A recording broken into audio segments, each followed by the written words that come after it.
The U.S. Federal Aviation Administration has announced a reduction in the number of flights, just ahead of the busy Thanksgiving travel period. This cutback is due to the U.S. government shutdown, which has forced many federal agencies to suspend operations. As a result, many federal employees, including air traffic controllers and aviation security personnel, are temporarily without pay. Because of the severe staffing shortage, the FAA announced on November 7th that it would reduce about 4% of flights at major airports across the country starting that day. If the shutdown continues, this number could rise to 10% or even 20% before Thanksgiving. This means airports in major cities such as New York, Chicago, Los Angeles, and Atlanta will see fewer takeoffs and landings. Thanksgiving is the busiest travel period of the year in the United States.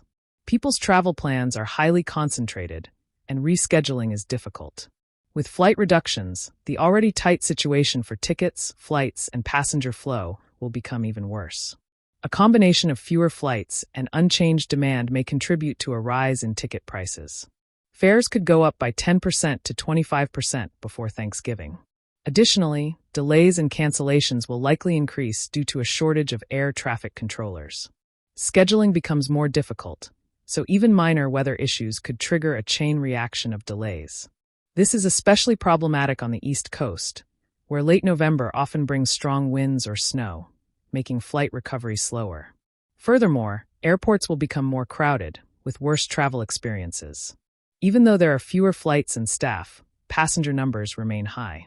Boarding gates, baggage check-in, and security screening will all take longer. Airlines have limited flexibility. Even if some airlines want to add extra flights, they are constrained by FAA restrictions on flight times and routes. Their main options are to notify passengers about rebooking or offer refunds. The Secretary of Transportation warned that if the government does not resume operations by mid-November, flight reductions could reach 20%, affecting millions of travelers. If you plan to travel during Thanksgiving, book your tickets as early as possible and try to avoid November 26th and 30th, the two busiest days. Choose morning flights when you can, since they are less prone to delays than afternoon or evening flights.